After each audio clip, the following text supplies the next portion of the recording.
Salt. We're now living longer than ever before.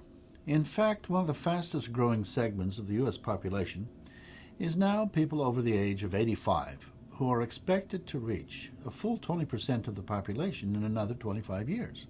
Because we are living longer, certain conditions specific to senior citizens are on a steady rise. Dehydration, falls, fractures, cognition loss, and attention deficits are now becoming more commonplace. In a recent paper entitled Salt Appetite Across Generations, presented at a medical conference in Switzerland, researchers from the University of Haifa confirmed that, in older people, a reduced sense of thirst results in a greatly increased risk of dehydration. They also noted, however, that the appetite for salt does not diminish with age, and suggested that this be used to help sustain hydration status and prevent the unsafe symptoms that result from dehydration. This new evidence alone could serve as notice to assisted living caregivers to be very, very cautious before recommending any low-salt diets for the elderly. However, the situation goes far beyond that.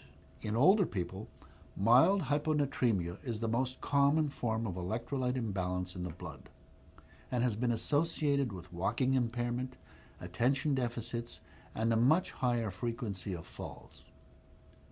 Indeed, several recent medical papers found a direct relationship between hyponatremia and falls, bone fractures, unsteadiness, and attention deficits. Now, falls are one of the most serious problems for the elderly.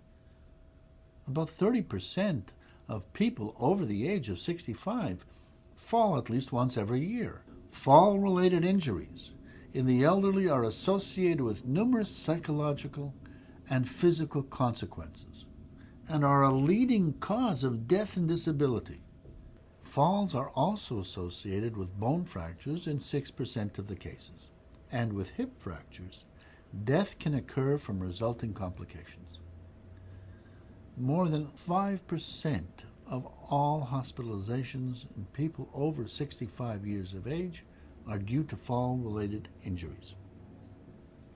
In fact, the research shows that in assisted living facilities, where almost all residents are given low-salt diets, the rates of falls and fractures are 3 times as great as in the normal home environment. Think about that for a moment.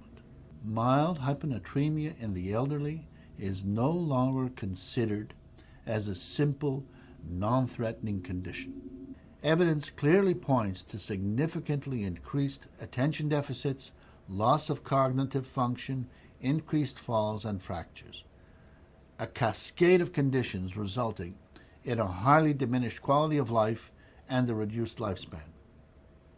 It's no way to spend the final years of one's life. It is a major threat that can be treated simply by adding salt back to the diet. The evidence contradicting a low-salt regimen for the elderly is impressive and up-to-date. Those responsible for looking after the elderly should very carefully consider any broad, sweeping recommendation to administer a low-salt diet for both medical and liability issues.